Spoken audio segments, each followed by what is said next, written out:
Do it. Do it. Do it. Do it. Say goodbye to the bushes. Alex is speaking. Now this fate. What can be done? The police loudly ordered everyone to move toward Dallas Airport.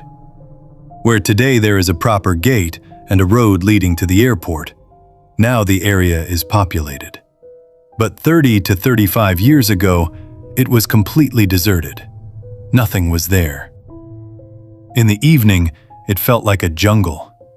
Inside the fencing near the runway area, there used to be a civil aviation post. Security personnel were posted there. 3 or 4 posts were spread from the runway side toward Model Colony. The fencing was broken at many places. One guard was on duty at one of those posts.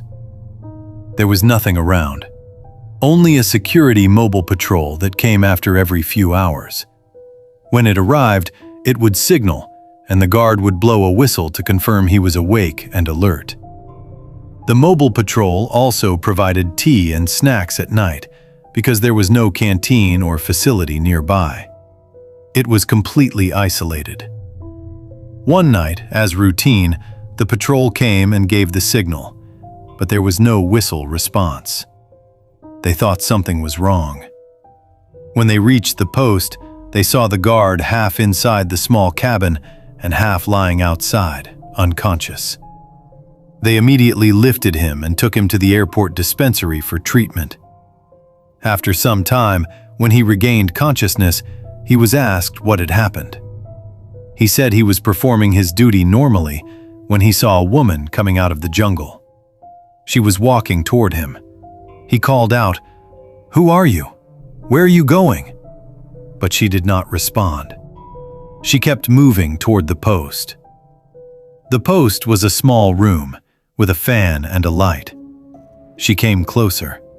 She was very beautiful, dressed completely in black. As she came near, he suddenly felt intense fear. He stepped outside. She followed him. He remembered hearing in childhood that such beings have reversed feet. So when she turned toward the door, he looked down at her feet to confirm. At that moment, she placed her hand on his shoulder and said, "We came to meet you, and you are looking at our feet instead of our face?" After that, everything went dark. He regained consciousness in the dispensary. He refused to return to that post ever again. Now another incident.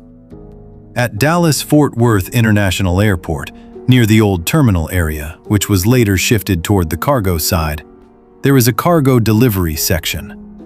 Blood samples, newspapers, and urgent deliveries are processed there. It is a restricted area. No one can enter without an airport entry pass. Airport security and customs are posted there. 2 officers were on night duty. One of them was telling stories about ghosts. It was around midnight. They were sitting inside, talking. After a few minutes, they saw a tall man enter. He was wearing a simple white dress. His face looked normal. He silently sat on the 3rd chair. They assumed he had come for some cargo delivery. One of them asked if he needed something. He replied, "You were remembering us, so I came." Both officers felt their hair stand on end. A strange, cold sensation passed through their bodies. He stood up and said, "I have met you.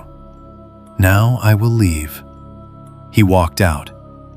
They immediately informed airport security, saying someone had entered without permission. Security replied that no one had entered. They checked everywhere. There was no one. It was impossible for anyone to enter or leave without being seen. In the morning, one of the officers told his aunt about the incident. She said, "Your friend always wanted to see one. Now he has seen it." Now about our house. Our parents migrated and settled in Dallas. The house we moved into had previously belonged to another family. It was a 3-story house. 5 rooms downstairs. We lived on the first floor. In summer, we slept on the roof. There was old furniture and belongings left behind. Some we used. Some remained locked away. People used to say there was treasure buried in the house. They also said that if anyone tried to dig it out, the first child of the family would die. So no one ever attempted it. Strange sounds were often heard. Sometimes it felt as if coins were rolling under the floor. Sometimes part of the floor felt raised. At night, lights would switch on and off by themselves. When we were children, we would go downstairs to collect firewood. We always felt as if someone was present there. There was an old ceiling fan left by the previous owners. Under it was a small cabinet. We never opened it. We felt fear just looking at it. Despite everything, we were never harmed. An elder in our family had spiritually protected the house and prayed that no harm should come to the children. From 1947 until 1972, we lived there. All of us were born and raised in that house. We always felt a presence, but we were never hurt. Sometimes food items would disappear and later be found on the roof. Many such incidents happened during our childhood. Once, when I was in school, I went upstairs despite being told not to. Suddenly, something pushed me hard. I fell. Teachers carried me downstairs. When my elder asked why I had gone upstairs, I could not answer. The mark of a hand remained on my back.